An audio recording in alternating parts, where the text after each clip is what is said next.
Hey guys, today we're going to take a look at a new book that I just got. I know I don't usually do book reviews, but sometimes if it's within my realm of interest, like for example the basketball book that I ordered recently from Slam, I did a book review on that because I was into all the basketball players in there. They ranked 500 basketball players in that book.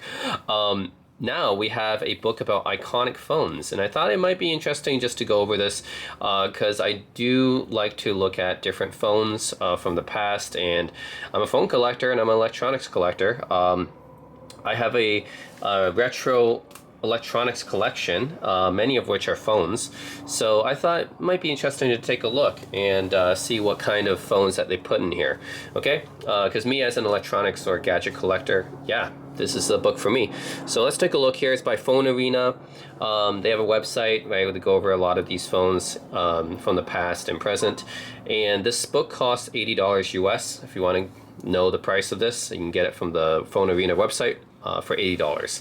So yeah, let's take a look. The hardcover book, and yeah, generally when I buy books, it's going to be these hardcover books with art and pictures inside of it, because that's the type of thing where if you buy ebook, you won't get the same experience. Otherwise, if it's just a novel something, I prefer getting it on ebook instead, more convenient. But if it's something like a hardcover with nice pictures and stuff, that's when I got the physical, you know? It makes more sense. So it's a nice coffee table book as well, and also aligns with my interests. Let's take a look here. Okay, so iconic phones. Wonder what kind of phones they have in this book here. This is going to be my... Actually, I have some of my phone collection right here in case they mention some of the phones that I had. Or if they mention a phone I owned before, then I'll definitely tell you guys. Because I have reviewed a lot of phones on my channel. So, yeah. Okay, so I'm not going to go over everything in this book. Just going to take a look at what they have here. Okay. This is kind of just the introduction here. This is a Nokia N-Gage, and this, I think it's a Nokia 3310 or something. That's a pretty iconic phone. I think it's the best-selling phone of all time, to be honest, if you look it up. Okay, the Pocket PC. Yeah, Pocket PCs technically not phones. They're PDAs, but kind of they're the predecessor of smartphones. So it's cool they have Pocket PCs in here. I don't think they're going to go over any Pocket PCs, but they're kind of the... PDAs were essentially the predecessor of smartphones, so it's good to have them on here as well. Just a brief kind of overview about them. Oh, this is a Galaxy Note. Okay, I've never owned a Galaxy Note, so... yeah. Okay, the 4 eras of the modern phone. Okay, so first let's take a look at the early 2000s. It's interesting they don't go over the 80s and 90s because the cell phone was technically embedded in the 80s, right? I believe it's called the Motorola Dynatac or something. If memory serves me right, the Motorola Dynatac was the first cell phone that was invented in the 80s. And then in the 90s, you had Ericsson and you had Motorola still and Nokia. But it's interesting they started with the early 2000s. Why not go over some phones from the 80s and 90s? I guess because 80s and 90s cell phones weren't mainstream yet. Like 2000s is really when cell phones became mainstream. I remember I got my first cell phone in 2005, I think. That was when I had my first cell phone, because I think in the 80s and 90s, they were mostly for business people. Yeah, and then starting in the 2000s, that's when actually, like teenagers started getting cell phones and became a lot more mainstream. Maybe that's why they started in 2000s. Okay, Nokia 3310. Yes, that's this iconic phone here. This is the best-selling phone of all time if you go by just individual models. Yes, indestructible. Yeah. This is iconic because this phone sold just so much, and like it sold a lot. Actually, wait, is it the best-selling phone? I think there's one that actually sold even more, and in poor countries, I think. And that's what you would expect, actually. What's the best-selling phone of all time? Well, you expect the best-selling phone of all time to be one that's mostly sold in poor countries, right? So let me just double-check that. I'm pretty sure it's actually a similar but different Nokia model, to be honest. Let's see. Yeah, it's a Nokia 1100, so that's my bad. It's not the 3310. Yeah, it's the 1100. That's the best-selling phone of all time, and the 1110. So that's the one made for lower income markets like, you know, Africa and Southeast Asia, South America and stuff, and they were everywhere in those countries.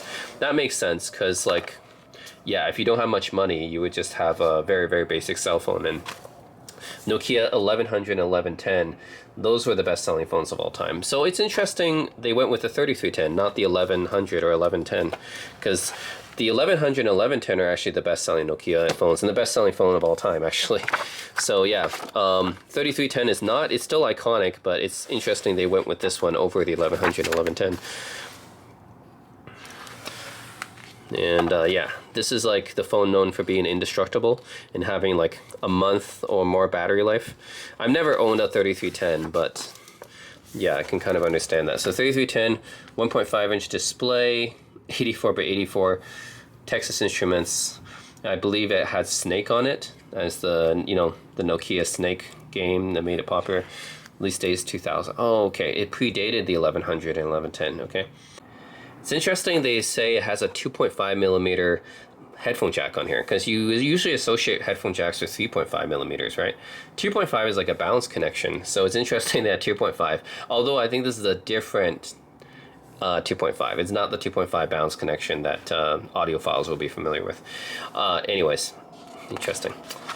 Okay, yeah, Motorola Razr V3. Okay, I'm not as surprised to see this one on there. This is indeed a very iconic phone. Probably, if I were to say one single phone that was the most iconic of the 2000s, especially the mid-2000s, it would be the Razr.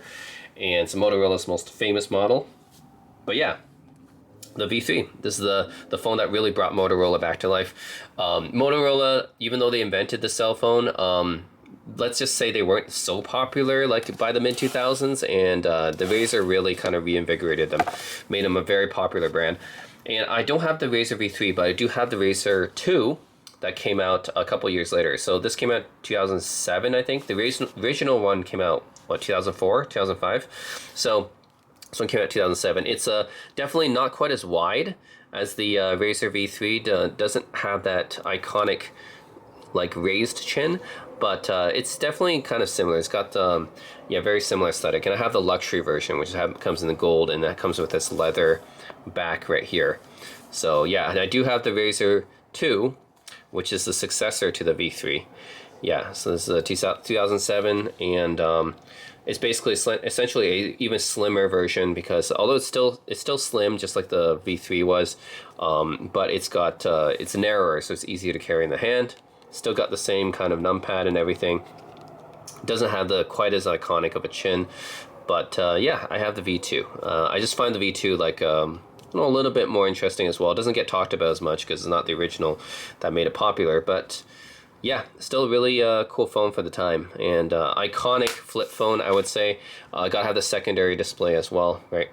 An iconic flip phone, the V3 and the successors. Yeah, this really reinvigorated Motorola, made them successful again. So gotta have the Motorola Razr V3 on here. Gotta have that iconic little chin there. Yeah. It was considered a fashion phone at the time because it was very slim. It was just so I guess fashionable, and looked really good compared to all the other flip phones at the time. It really didn't look like any other flip phone at the time because all the other flip phones were very boring looking, and the Razr is the one that kind of yeah, it just looked really cool. Like it's got a slim profile and everything. Yeah, so here are the specs. Yep, definitely iconic. 2.2-inch display, VGA camera. That was 0.3 megapixels. I mean, that's what it was for phones at the time. Not many people were taking video and pictures, let's say, back then. 2004. Okay, yeah, that's when it was released. Really iconic phone of the mid-2000s. Siemens S55. Now, this is a phone I'm not familiar with. I didn't have any Siemens phone before. It's a German company that makes a lot of electronics, but I cannot say I'm familiar with the Siemens, so it's kind of a surprising pick, I guess. Maybe this was a very popular phone in Europe, I'm guessing, because Siemens is it's more popular in Europe than it is in North America. Yeah, it didn't receive a global release. It's for European markets. So yeah, basically, I'm guessing Siemens is on here because it was very influential and popular in Europe. So maybe that's why in North America I'm not so familiar with it. But yeah, 1.5 inch display, optional clip-on VGA camera. Interesting, clip-on VGA camera. And late 2002 release. Okay, this would have been, I guess, very iconic in Europe. That's why they have it. Oh, Sony Ericsson T68i. Kind of. Also, I don't think I'm familiar with this either. I know they gotta have a Sony Ericsson on this in this book, but yeah, interesting. Okay, I'm not familiar with this one. I have had a few Sony Ericssons, but definitely not this one. So this is a 1.3 inch LCD to 256 colors. Proprietary OS, late 2001, 2000. Okay, this might have been one of the first. Is it? Oh, it's Ericsson, right? I don't think this would be Sony Ericsson. Is this Sony Ericsson? No, I think it's just Ericsson. 2002. I don't think there were Sony Ericssons back then. So 2000. I remember seeing Sony Ericssons like starting from the mid 2000s, but the early 2000s, I don't believe Sony Ericsson existed. I think it was just Ericsson at the time. I remember Ericsson was one of the big players in cell phones at the time, and then they did a sort of a merger with Sony to have Sony Ericsson, kind of partnership, not really merger, but yeah, I think it was just Ericsson at the time, not Sony Ericsson. Samsung T100. Okay. Yep. I remember seeing this phone. I didn't have it, but this phone was pretty popular, I think. Yeah. Actually, I should say this. This is like a phone that I probably see a lot of other phones kind of copy. Not necessarily to this model, but I see like I had a Sanyo as my first cell phone. Yeah, I remember Sanyo. Sanyo, I remember I had one of their cell phones as my first cell phone, and it kind of copied the design of this one, of the Samsung. So I remember this, not necessarily this model, but I remember this form factor and this kind of shape being copied by a lot of other manufacturers. But yeah, T100, yeah, TFT LCD, 720. Okay, not too much specs other than that. Did it even have a cell phone? Camera? No camera. Okay. Cell phone. Yeah, I was thinking of, does it have a camera or not? No, it doesn't have a camera because this is 2002. Not all phones had cameras back then. Yep. T100. Oh, the communicator. The Nokia 9210 communicator. Okay, yeah, they gotta have a communicator because those are actually pretty. It's a pretty cool phone. So the communicator is interesting because this lineup of phones, they actually open up. So they open up like this, and I know this is actually kind of blowing people's minds if they think about this, right? It's like a phone on the outside, and then it opens up, and then becomes like a PDA on the inside with a QWERTY keyboard and everything. Yeah. And it's a precursor to modern foldables. Yeah, I guess so. I mean, it's sort of like a combination PDA phone, essentially. It is a smartphone. It runs Symbian and stuff, but yeah. So this was the Nokia 9210 communicator. Now, this is the original communicator, I believe, because they had a whole lineup. 4.5-inch display. 2001 is when it came out.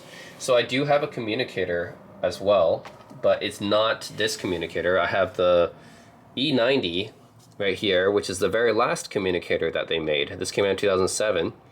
And yeah, so Nokia made a whole line of this, and this is the very last one that they made, the E90. And you can see it has a numpad, basically, as it just looks like a regular candy bar phone from here. But then, just like that picture shows, you can kind of open it up. So there we go, bam. And then you have that little palm top handheld PC or PDA thing going on here once you open it up. It is really, really cool. I think iconic, I'm not sure actually, because modern, like people would know the Razor, but the communicator, I'm not so much. Maybe business people might remember it. But it is really, really cool though. So just to have like this whole like QWERTY keyboard on the inside. Now, these keys are super stiff. Would not have been fun to type with these. They're actually really, really stiff keys. And then this little navigation cursor here too as well, and a big enter key. Yeah, and then you can even call people from here. It's just cool, I guess. Yeah, and you even have shortcuts for like web too. You can surf the internet. Essentially, it's a combination PDA and phone. It's just, which is basically a smartphone. So this was one of the, I guess, being the communicator is one of very iconic for smartphones. This, along with BlackBerry, probably would have been some of the first smartphones on the market.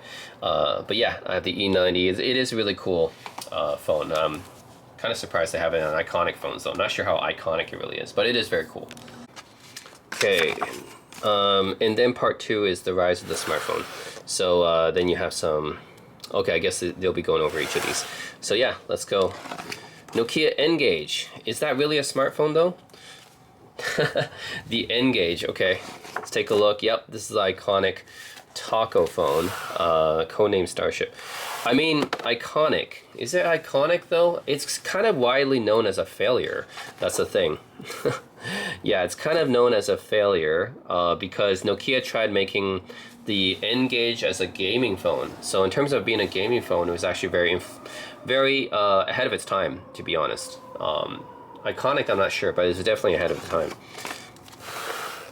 Nokia N-Gage. Yeah, so 2.1 inch display, 3.5 4 meg storage, expandable MMC storage, 2 3.5 millimeter jacks, input and output. You can actually input as well. 2003. Okay, so the N-Gage, I do have it. Here it is, the Nokia N-Gage. That's right. Yeah, it is. I think, I'm not sure about iconic because it's like, this thing didn't really succeed in the market. It was viewed as kind of weird. Like, yeah, it's called a taco phone because it looks like a taco, like a folded taco, right? And it did have decent games on it for the time. It had this like little D-pad here. It did have decent games for the time. I remember you have to actually take off the back cover to change games, which is crazy, but that's what you had to do. Yeah, but I would say for the historical significance of being one of the very first, if not the very first, phone that's focused on gaming. It's like nowadays you can just do gaming with any phone, right? But you know, back in the day, first of all, games on phones back in the day sucked. There were these like Java games where you had like the snake from Nokia, like they really sucked back then.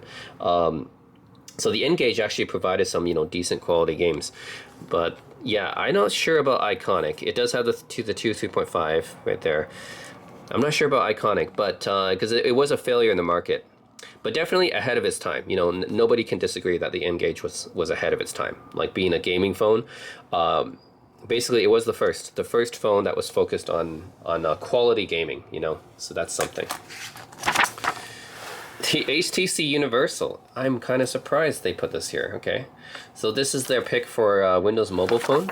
Okay, there's a lot of Windows Mobile Phone they could have gone with. I've done reviews of a bunch of Windows Mobile Phones on my channel. I'm kind of surprised they went with the HTC Universal. I mean, it is a pretty cool phone, but iconic? Yeah, so this has a 3.7 inch display, 1.3 megapixel camera, 128 meg storage, 64 gigs of expandable storage, 3G, 2005. Well, interesting. I did not expect that they would pick the HTC Universal, but you know what? I have it. That's right. This is the iMate JazzChar, which is another name for the same phone. It's HTC Universal. So here it is. You open it up and it looks like this. Essentially, it doesn't really look like a phone. It looks more like yeah, like a PDA, essentially. But it is a phone because you can call people and stuff. But it looks more like a palm top handheld PC, like a PDA. So, yeah, I'm kind of surprised they picked this. But, I mean, there's a number of other Windows Mobile phone they could have gone with, right? I remember, like, Dell made a few, Palm made a few. Yeah, there are other... Yeah, there are other phones that... a lot of other phones that ran Windows Mobile, actually. So could have gone with any of those, but yeah, interesting with the HTC. So anyways, I do think this is a pretty cool phone though, right? Because it even has a dedicated Internet Explorer button. Yeah, so you do have this 3.7 inch display right here, but let's actually take a look, because what it does is you can actually rotate the screen like this and then fold it down flat, and now it kind of looks like this, right? So the iMate JazzChar is just another name for HTC Universal. It was sold under a few different names, but it does have that QVGA selfie camera there. And this is now it looks more like a PDA, it really does. And then on the side here, you have buttons for calling, hang up. And then you have that 1.3 on the back megapixel camera. Yep. Some controls on the side. It's Windows Mobile 5, I believe. So yeah, interesting phone for sure. Yeah, definitely it's more of a PDA than a phone, but interesting pick, you know? If you're looking at smartphones, it is a smartphone. It's definitely like more PDA than phone, I'd say. The N95, yep. I'm not too surprised. This is like one of the best Nokias ever made. The King of Symbian. One of the best Nokias ever made. I remember lusting over this phone back in 2007.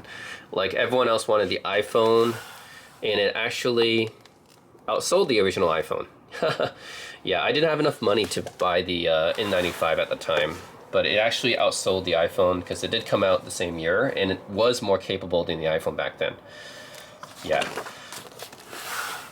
So look at the specs: 2.6-inch display, 2.8-inch for the 8 gigabytes, 240 by 320, 5 megapixel camera, and 8 gigs of storage. So you gotta remember, when this came out, why did it outsell the iPhone? Because it actually was better than the iPhone at the time in terms of specs. iPhone, of course, had the multi-touch display, but N95 had a better camera. This is 5 megapixel Zeiss lens, and the iPhone had a 2 megapixel fixed lens at the time. The iPhone couldn't even record video, I believe, back then. iPhone didn't even support copy and paste. People forget how neutered the iPhone was when it first came out. Like, they think of it as this revolutionary phone, which it was, but man, it was missing a lot of stuff. It was missing copy and paste. It was missing video capabilities. The camera sucked. It was fixed focus, 2 megapixels. Didn't have 3G when it came out. That's why they had to release the 3G the next year. Yeah, the iPhone missed a lot of stuff when it came out.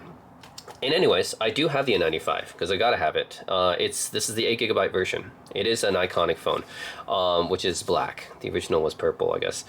Yeah, the N95 is right here. It's definitely, I think, one of the greatest Nokia phones. Yeah, this is like the typical, you know, Nokia type interface here for Symbian, right? For navigation. So if you want the numpad, it is a slider. So you slide up to reveal that numpad right here. And there you have it. You have that numpad. But it has a dual slider as well. So not only can you call, right? But if you want to play back media, you just rotate it like this and you do this. And then you have media playback controls here. So you can go like next track or previous track, play, pause, stop. So it's a dual slider. So really, really cool. And 5 megapixel Zeiss lens. This was better than pretty much every other camera phone on the market when it came out. This Zeiss 5 megapixel lens with a dedicated shutter button right here. Yeah, this was just so good at the time. So anyways, I gotta have the Nokia N95 because this is just, here we go, look at that, an amazing phone. So yeah, I'm not surprised they have the N95 because this was like the peak of Nokia. 2007, that's when Nokia peaked. They were on top of the world at the time. HTC Titan. Huh, I'm not familiar with this one. Interesting. This is another Windows Mobile. Looks like a Pocket PC. So 2.8-inch, 2 megapixel, released 2006. I'm actually not familiar with this one at all, and I'm kind of surprised they picked it. Why is this one iconic? I don't know. That's a very interesting pick. I never would have thought a phone like this would be considered iconic, but interesting. BlackBerry 7230. Okay. I think they went with this one because you got to have a representative phone for the early Blackberries.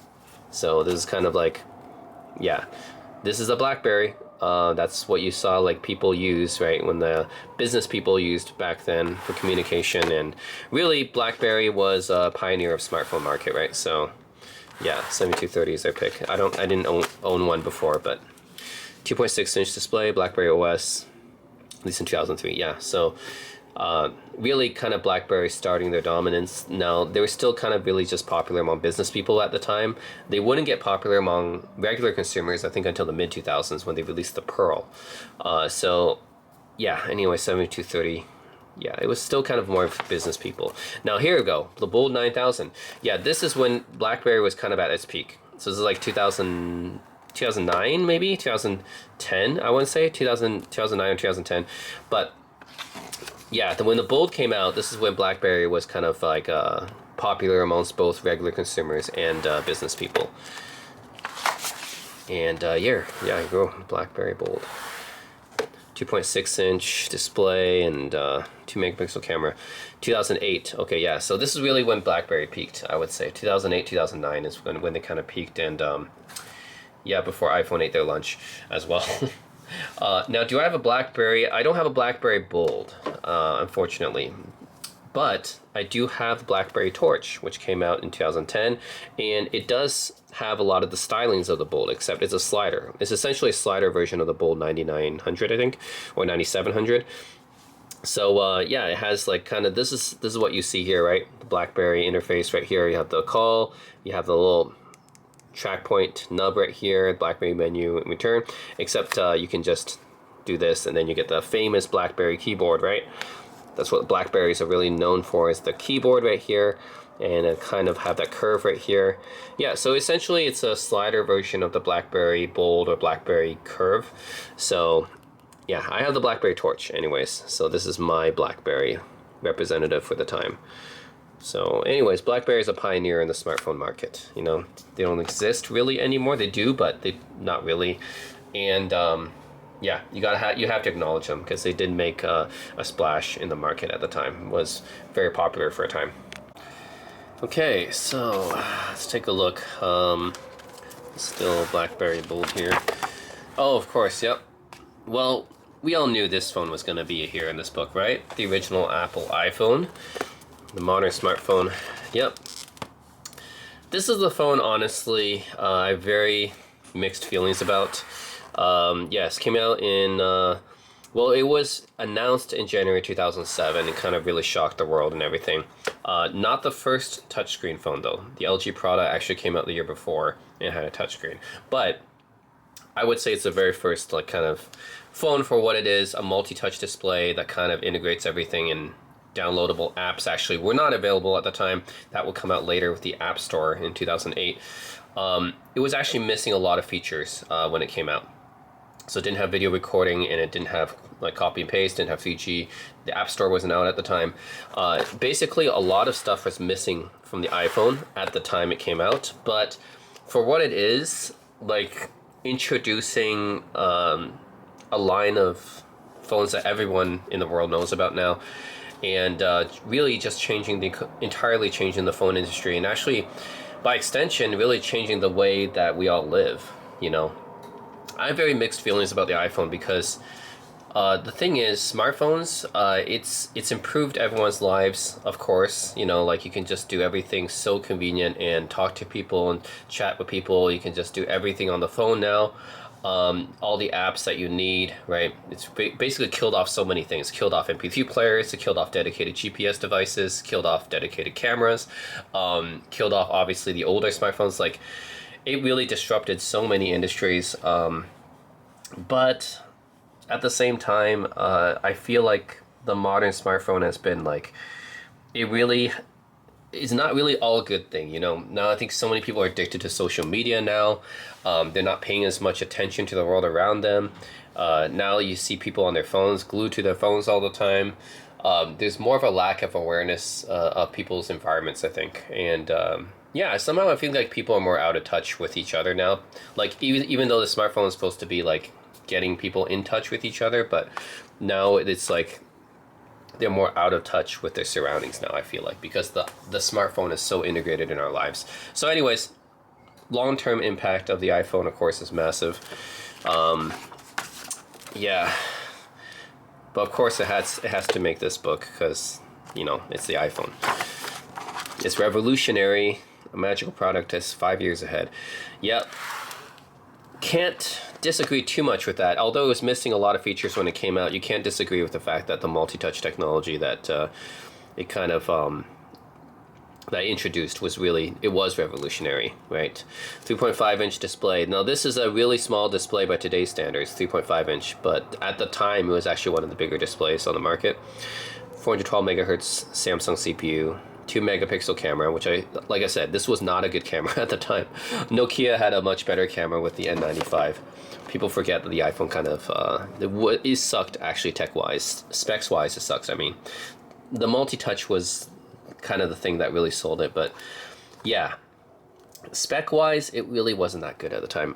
16 gigs internal storage, 128 megs of RAM, and released in June of 2007 in the US only, actually. I believe that's why it's so hard to find the original iPhone. Like, the original sealed iPhone is worth a lot of money, not only because it's historic, but the original one was only sold in the US, and yeah, like, not a lot of people bought it because it's like, it was expensive for the time, and it wasn't released globally until the 3G, which was like 2008. But yes, revolutionary. Yep, it introduced multi-touch technology to the masses, and really disrupted a whole bunch of industries because of that. And of course, Android came out after that, and yeah, here we are today. The app economy is part 3. So these are this is kind of like more and more like the evolution of the smartphone now. Motorola Droid, okay, interesting pick. The first real iPhone alternative. You know what? I'm surprised. Where's the HTC Dream, the T-Mobile G1? I wonder why that one's not here. That's technically the first Android phone. So they went with the Droid instead of that. They said this is the first real iPhone alternative. Is it though? 2009? The BlackBerry Storm. Yeah, I remember that was a huge failure. So yeah, 2008, HTC released the G1. The T-Mobile G1 was the first Android phone on the market.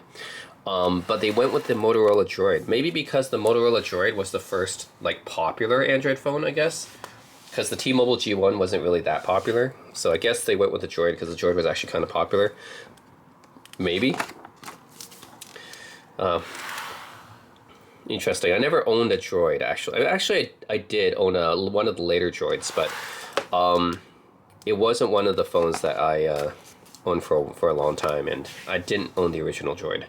3.7-inch display. 480 by 854. Remember, you got to remember for the time that it came out in 2009, 3.7 was actually big display. 5 cameras, a 5 megapixel camera. That's a lot better than the iPhone one, I think.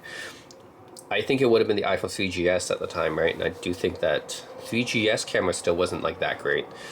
I had an iPhone 3G actually at the time. But I remember the iPhone 3G being really slow and the camera actually still sucking. So yeah, it's possible the Motorola Droid still had a better camera. 256 gig RAM, 2 gig. Yeah, iPhone basically wasn't very good until the iPhone 4. Yeah. This is the LG G3. Okay, interesting. G3. So the thing is, I remember there being a lot of LG phones in the 2000s. Yeah, a lot of flip phones and sliders and stuff. The G3 is the one that they picked as one of the best LG phones. So 2014 is like LG at its peak, right? I think they picked the LG G3 because it's the phone that represents LG when it was at its peak, which was with the G3, I guess, in 2014.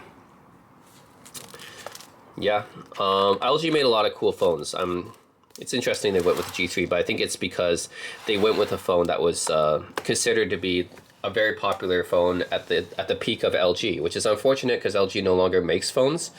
This phone kind of represented LG at its peak back in 2014, when, before Samsung kind of killed it off. Unfortunately, like, I always liked LG better than Samsung, but it's unfortunate LG kind of lost in the mobile space. 5.5 inch would have been pretty big at the time, I guess, 2014. Yeah, I mean, you can see phone sizes getting bigger and bigger, right?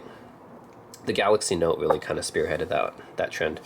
Qualcomm Snapdragon 801, 16 gig storage, 2 gigs of RAM, or you can get 32 and 3 gigs of RAM with a micro SD card slot. Nice back then. And back then, micro SD was on a lot of phones. Removable battery was a thing on phones back then, not anymore. 13 megapixel rear and a 2.1 megapixel front. Okay, yeah, I never owned a G3, but I guess they picked G3 because it's represented LG at its peak. And this is showcasing elegant and simple design. And LG opted for a rear button design with power and volume controls positioned on the back of the device. Did it? So the back of the device is like this. Oh, did they put the power and volume on the back? Interesting. Yeah, I guess design-wise, that was that. They put it on the back. I guess that's still not very common today, to put volume and power on the back of the device. Oh yeah, So yeah, this is what I'm saying. The iPhone 4, this is actually when the iPhone actually became kind of good. Because like people forget when the first iPhone came out, and then the 3G, 3GS, they were not actually very good compared to other phones at the time, spec-wise. Like the camera wasn't that good. It was kind of slow still. Apps were there, but they're not like really that good. So Apple with the iPhone 4, that's when the iPhone actually became kind of good. And I remember getting the iPhone 4 and 4S, and I remember this being like, wow, Apple finally, you know, I had a 3G before, but it wasn't like very usable. But the 4 and 4S, that's when the iPhone really became.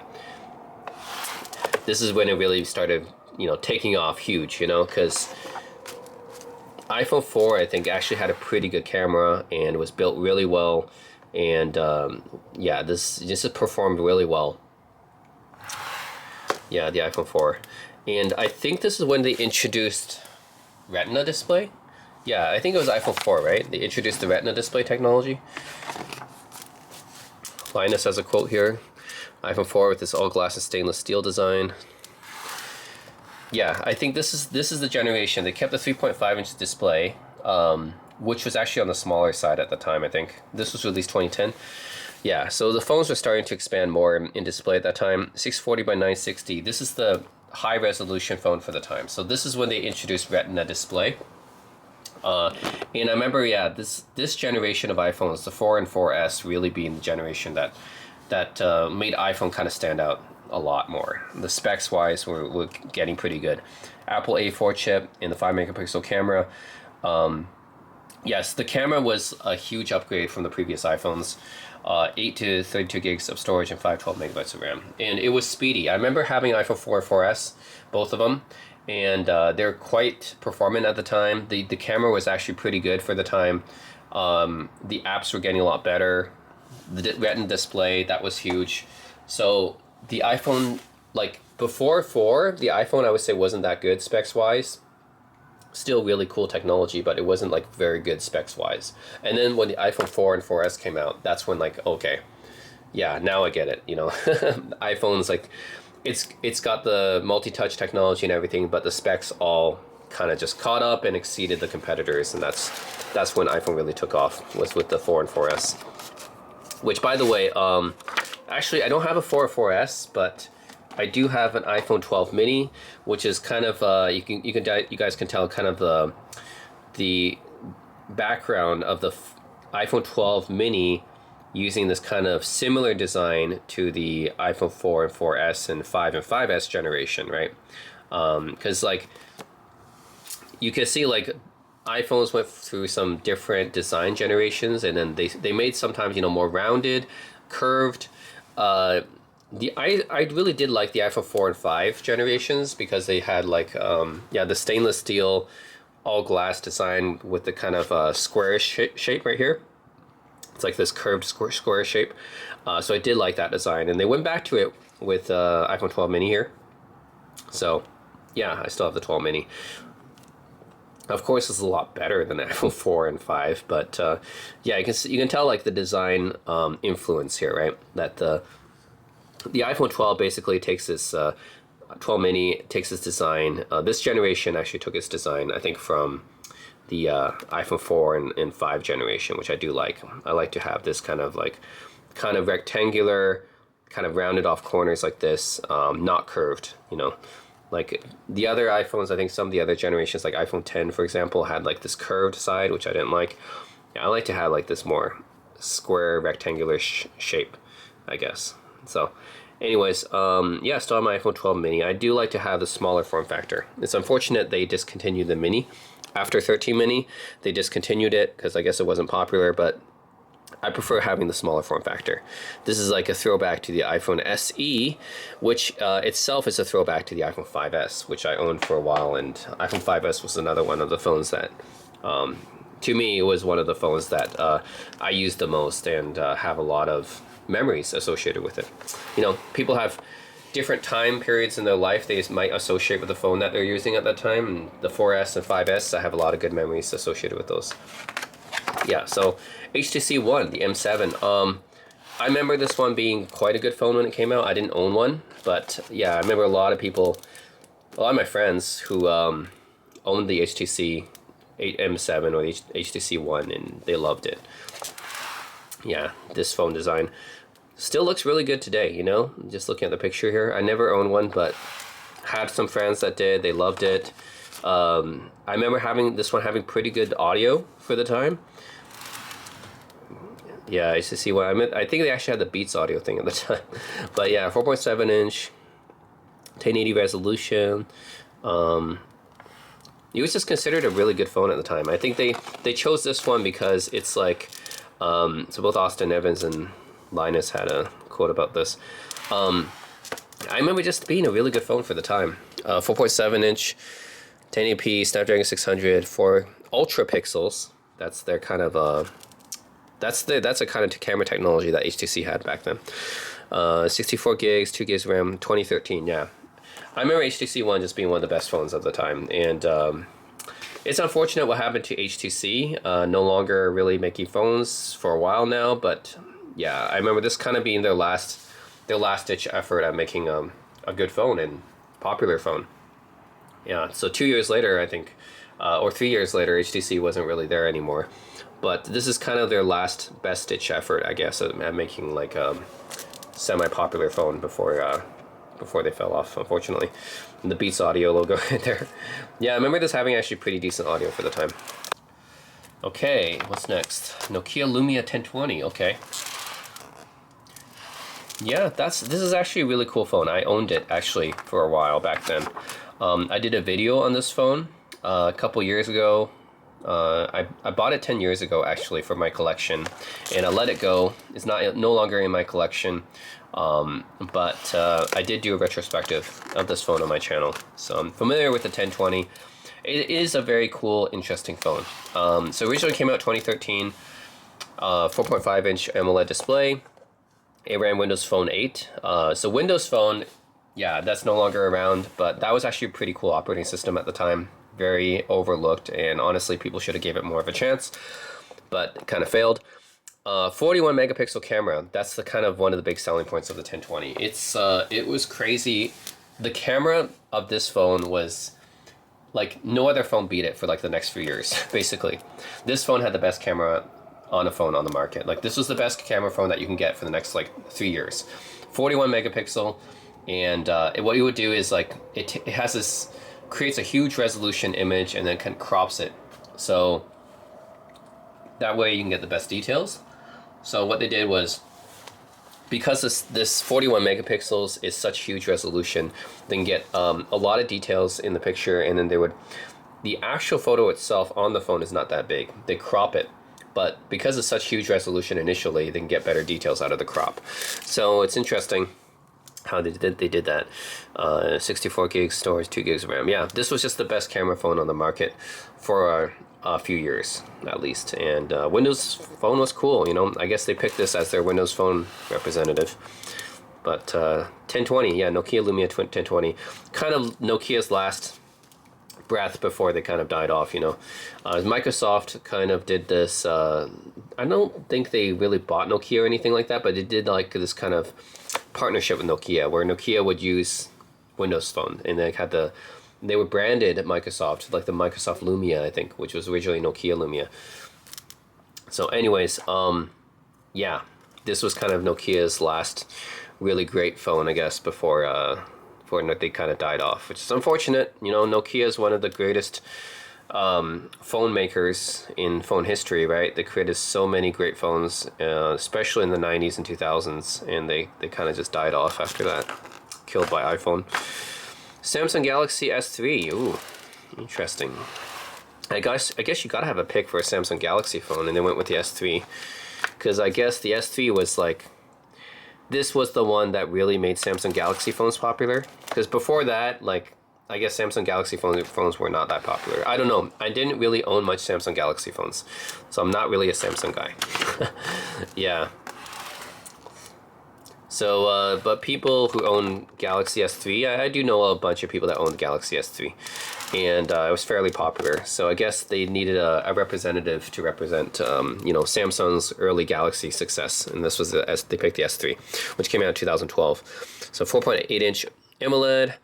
Samsung Exynos, 64 gigabyte storage, 1 gig RAM, 8 megapixel rear, 1.9 front. Yeah, it was just a very solid Android phone at the time.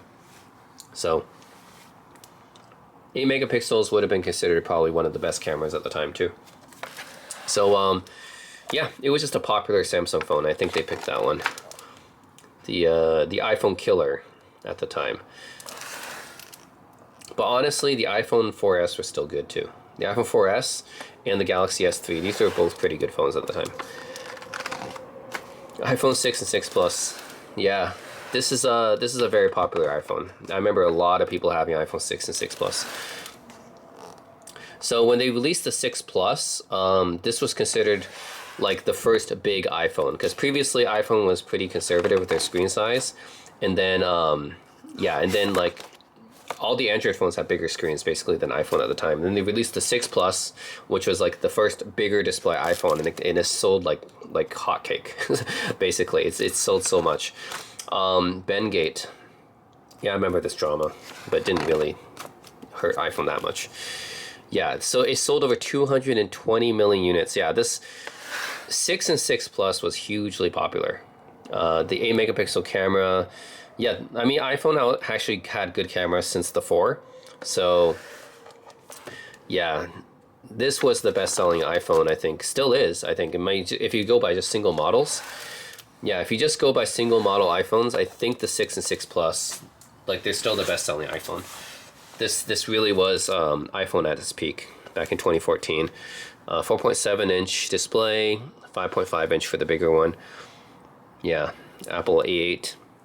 8 megapixels, 120 gig storage, 1 gig of RAM. Yeah, it's just because people had so much pent-up demand for a bigger iPhone at the time. This is the first big iPhone released, right? So it was so popular. Galaxy Note, the phablet. Oh, okay. Well, I guess they put Galaxy Note on here because it made bigger screen phones popular. Yeah, so at the time, 5.3 inches was considered big. Yeah. Nowadays, you have a phone 5.3 inch should be considered small. But at the time, you know, phones like iPhone had 3.5 inch displays. So the Note really kind of brought these bigger display phones onto the market.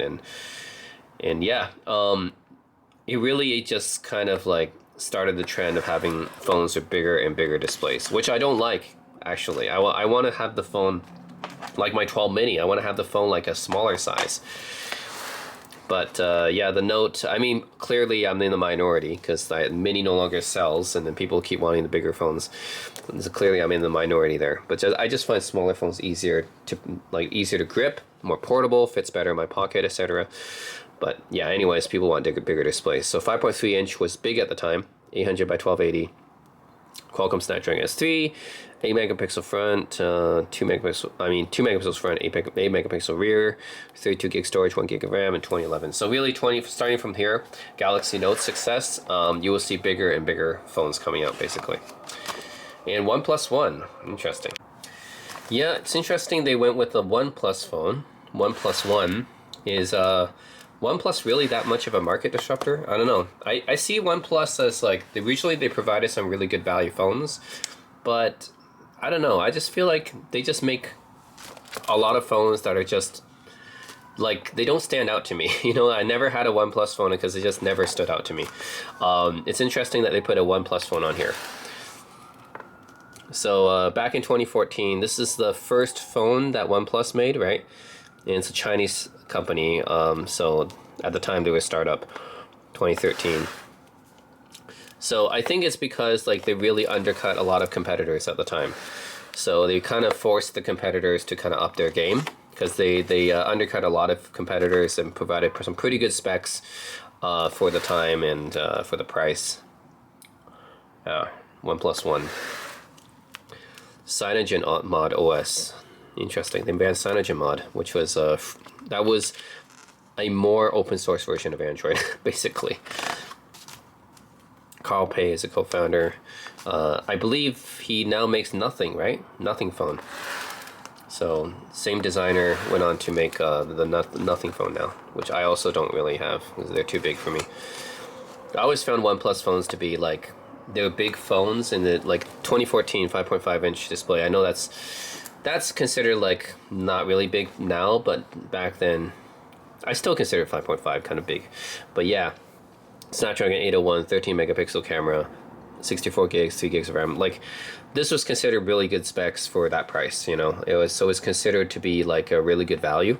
So a lot of people bought OnePlus just because it had really good value, but not really anymore. I feel like OnePlus phones are not really any better value than other phones now. They kind of got more expensive. And yeah, the thing, like I said, I don't think OnePlus stood out in any way. To me, they were just like a good value pick. That was it. But they didn't really offer anything like too innovative that other companies weren't doing, you know. So I never thought about getting OnePlus. Because yeah, to me, like, you know, like they didn't have anything that like really did something different. I guess they just provided good specs for the price. But interesting they had that. Now it says Battle of the Giants, and then, well, who do we even have now, you know, in the smartphone player market? We don't have LG anymore. We don't have HTC. We don't have Nokia. We don't have BlackBerry. Who do we even have left? Like, basically a bunch of Chinese companies, and then Samsung and Apple are really all we have left now. iPhone 10, yep. So the notch, that introduced the notch. Also, the very first iPhone with an OLED display. Yeah, you had to remember that for a long time, iPhones did not have OLED displays until the iPhone 10 came out. That was one of the huge selling points. And not only is the OLED display added with the iPhone 10, but yeah, you have the notch, which is actually common in phones now, and kind of this bezel-less design without the home button. So they removed the home button. That was kind of a design change there. And I think another thing that it did that was not good for the smartphone industry was it increased the price. So this was released at $1,000 back in 2017.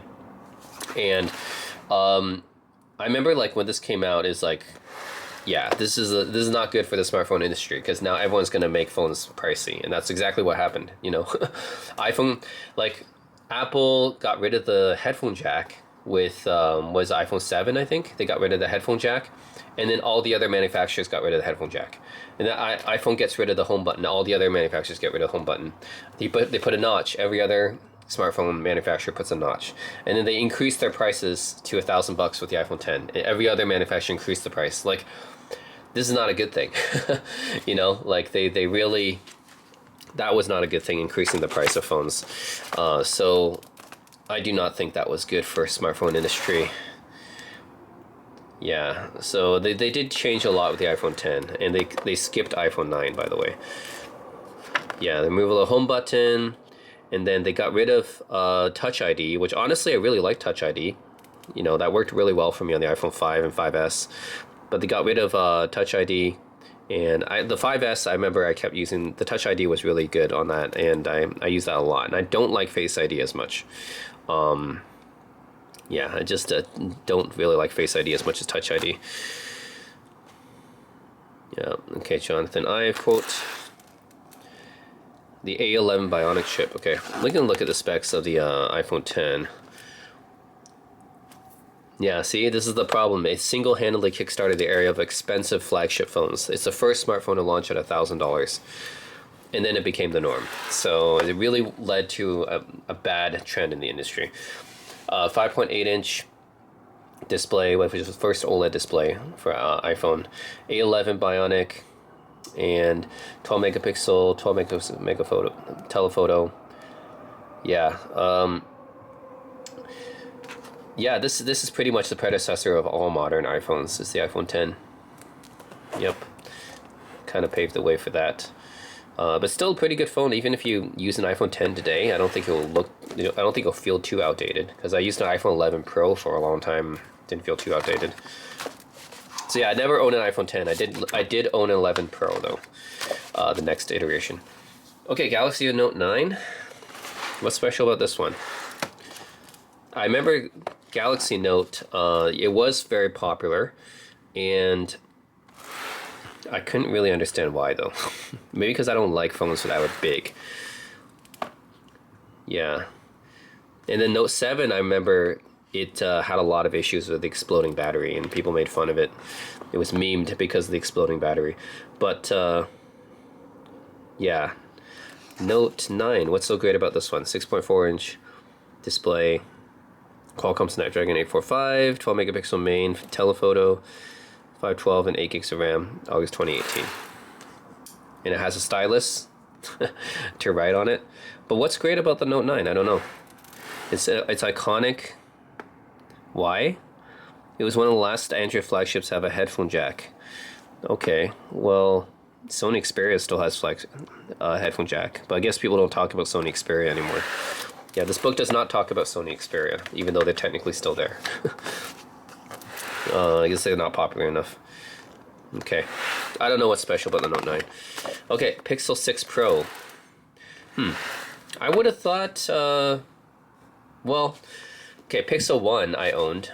Pixel 2 I also owned, and Pixel 2, honestly, I used that phone for quite a while. Actually, I used that phone for like 2.5 years.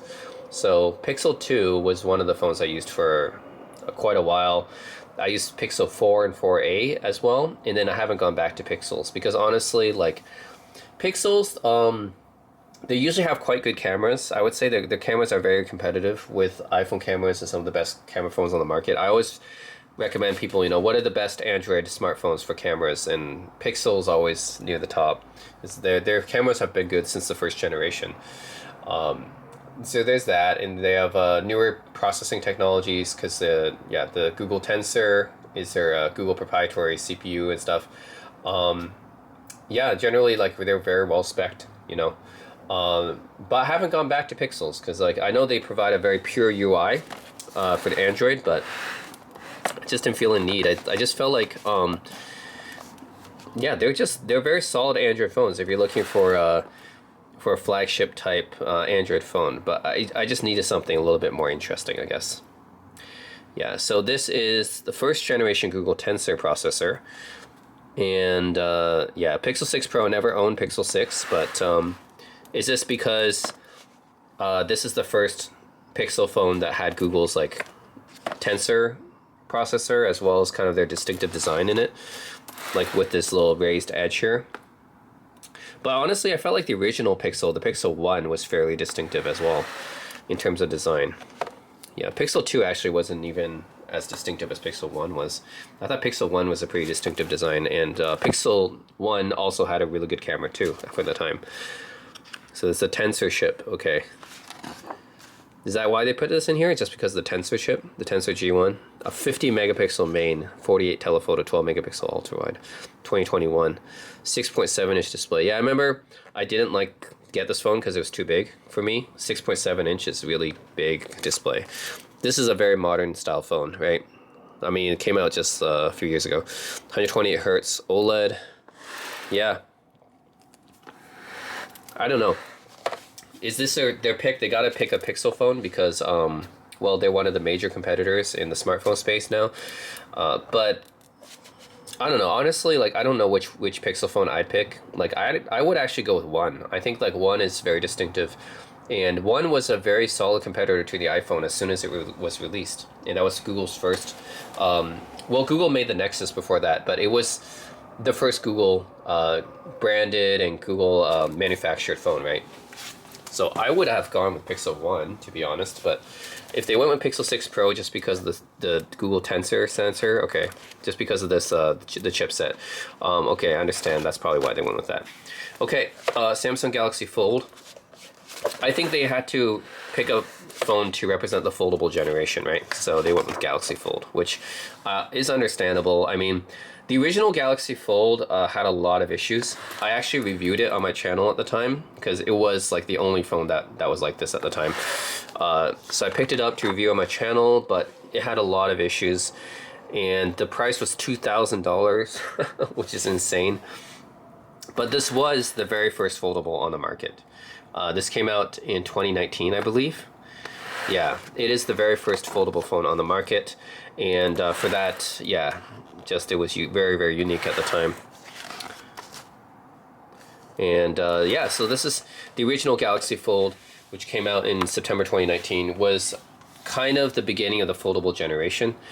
7.3 inch AMOLED foldable display with a 4.6 inch cover display, and Snapdragon 855, 12 megapixel wide, 12 megapixel telephoto, 16 ultra wide, 10 megapixel selfie, 8 megapixel inner depth sensor, 10 megapixel cover camera, 512 gigabyte storage, 12 gigs of RAM. Yeah.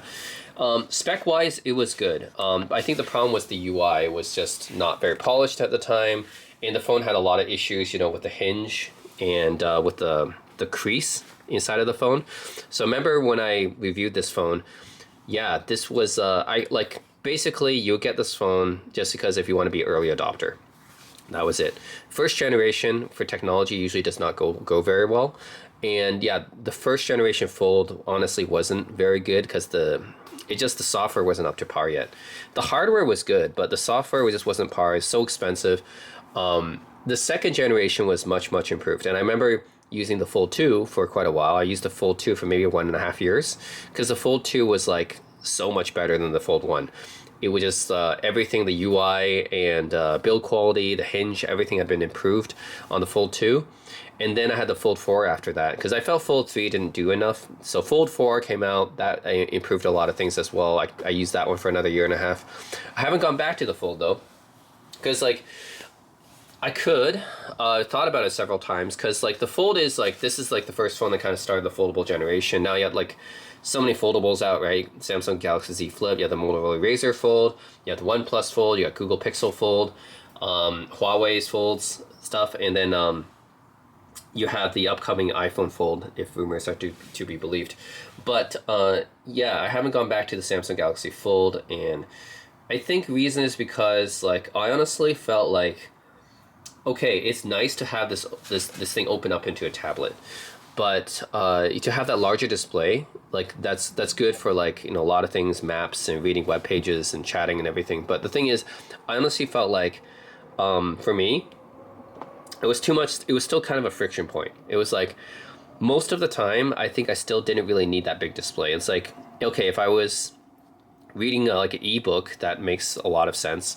If I'm reading a big web page, it makes a lot of sense. If I'm viewing photos or watching movies, yeah, I get it. But it's more like, is all that like worth the sacrifice of having something that's first of all more expensive, and also the friction point of having something that's like it was heavier. I know the newer ones like thinner and stuff, but originally the Fold, the first 3 generations were quite heavy and thicker as well.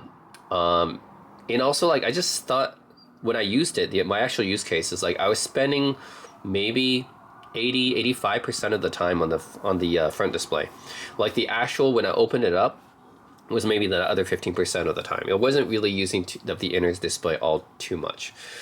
So for my use case, I didn't think it was worth it to carry around a phone like this expensive, and it added to the weight and kind of the comfort factor because of having this folding display. So it just wasn't quite as good, and it's because it's almost too narrow as well. Like I like narrow phones too. Like I have my Sony Xperia, which is narrow, but this is like Galaxy Fold was almost too narrow as well. So I felt like I was giving up too much because of this inner display. Like I wasn't using the inner display enough to justify the other trade-offs. So that's why I didn't go back to the Galaxy Fold. I know they made a thinner version now, it's lighter now and everything, but still like it's just, yeah, holding this in my hand, I just felt like it's there's a trade-off here. You know, I still kind of prefer just having a regular phone, because when I used the Fold, it was like 85%, 90% of the time I was still using the cover display. The inner display I only used when I really need to read a web page or look at a map, look at some photos or something like that. That was it. Like, and I had to open it up to do that, right? That's kind of a friction point too.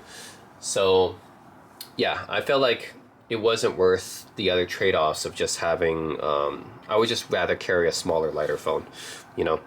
So that's why I did not go back to Galaxy Fold. But yeah, sure, pick the Galaxy Fold for this book because this is the phone that really started the wave of foldables that we're seeing now.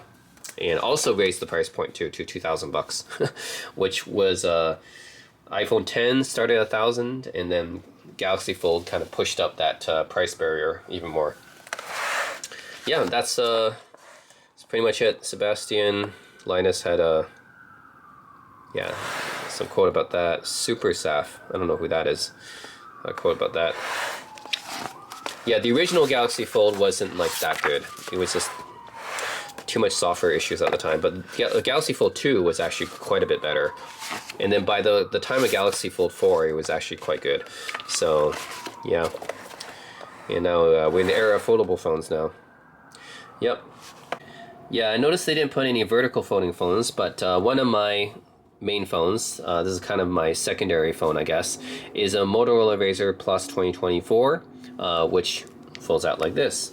So yeah, I do have a folding phone. It's just not a Galaxy Fold. It's not one of the horizontal folding ones, because I felt like this one is one that I generally use more, this form factor, is I like smaller phones.